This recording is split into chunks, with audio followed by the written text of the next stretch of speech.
You are now listening to 15 Minutes of Fame Radio. Let's go! You both freestyle.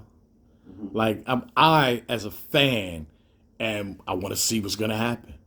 You know, I want to see what y'all pulling out these bags. You know, in mid rounds and shit like that. So he said he's a better freestyler than you. How do you? I'm sure you would say I'm a better freestyler than him. I'm the best freestyler in the world. Best in the world. In the world. In the world. I mean, because I make sense. I can tell a story. I could do it on beat.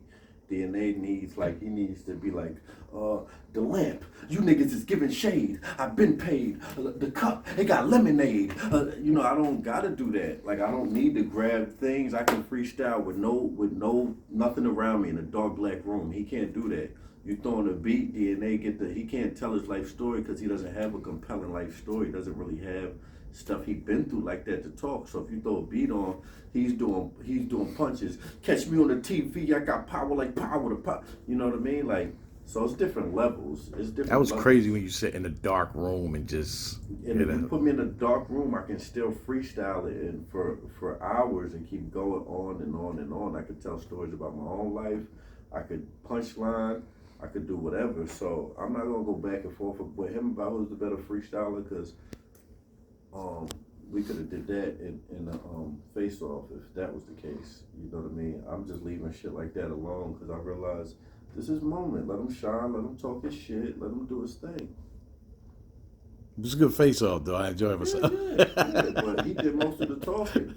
I was like, yo, he done got some confidence. Let him do his thing. That's February 26th, Resolution 2 is what the card is called? Okay. It don't matter what they call it. Just like that. Do I hear you talk like that? Yeah. Yeah? Before battles, I'ma fuck that nigga up. Like, do we really hear that a lot? Like this versus Lux. Yeah. I was talking like this for the Lux battle. Not a lot of battles I talk like this on, but he disrespected. Like I said, I'm big on don't bite the hand that feeds you. Whenever a nigga look out on the come up, you coming up in the game, if we in the streets and this dude already got the Benz, he got the girls, he got 2-3 blocks he done took over, and you just coming in the game, he show you the game, now you got the Benz, the girl, and 2-3 blocks, you keep it humble with that dude for life. You don't feel like, oh shit, I'm up now, yo, I need your block now, fam. Nah. Forever he's in your good graces because when you was on the come up, he gave you the game. He showed you. I got people in the industry that that have helped me out and extended their hand. I never would fix my face and I done had situations where they did shit I didn't like. And I said, yo, I'm gonna bite the bullet. I can't never even, and this is not, I didn't even think publicly to say something. I was thinking to say something to a mutual friend. But I'm like, I can't even fix myself to talk about them to a mutual friend. Because they done looked out for me when I was on the come up. They said, yo, Hollow, yo, this is so-and-so. Y'all handle your business. Introduce me to plugs and stuff. And I don't know, that's just the cloth I'm from. Obviously, DNA is not from that cloth. Like I said, me, Cord, Casita, and Clips.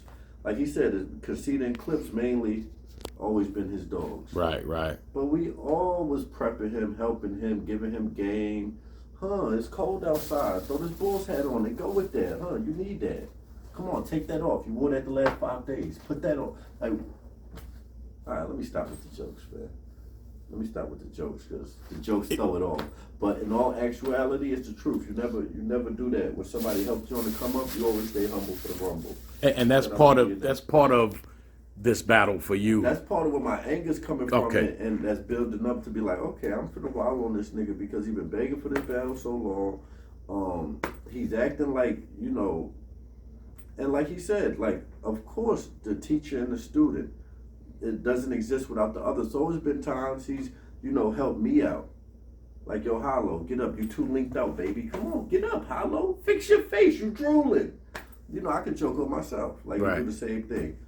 He has a valid point. When we was in block work together, I was sipping lean back in the day. So if he got bars about me sipping lean back in the day, it's valid. I can't knock that. But I never went against the grain publicly on DNA. No matter what he says, no matter how many times Jay Black said what he say, he can't answer it. Because it ain't nothing I said. Or he would look weird saying it. Oh, he didn't retweet something when I asked him. Oh, it was some weird shit. That's why he couldn't even vocalize why he's mad at me. But this is what it is. He dissed me in the JC battle. He said he dissed me in the X Factor battle too. I've yet to diss him in any battle.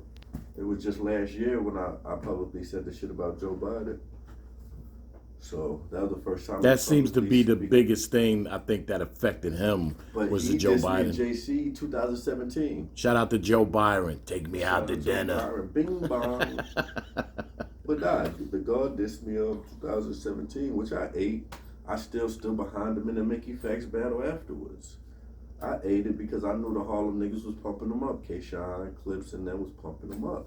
And I knew if you hang around people talking about somebody, you'll eventually not like that person.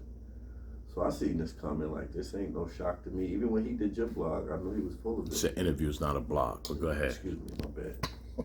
I humbly apologize. But even when he did your blog. Interview, not a blog. But yeah, nah. I just knew it was coming. I just knew it was coming. So it's all good. DNA can act like he got other bigger battles. But if I didn't take him or Lux didn't take him, he'd be an invitation rapper. And he knows this. I never thought it was going to happen. I'm glad it's happening. Me too. I think this could be like Hitman versus A-Bird. Yeah. This has the potential to be like that level because there's history there and we both have a similar style. Queens on Queens violence. Mm-hmm. One is from the thorough part of Queens. Another is from the airport. Let's keep it real. That boy's from LaGuardia. But, we're going to see what's up on February 26th. We can end it there. Hollow versus DNA, February 26th. 15 minutes of fame. You are now listening to 15 Minutes of Fame Radio. Let's go.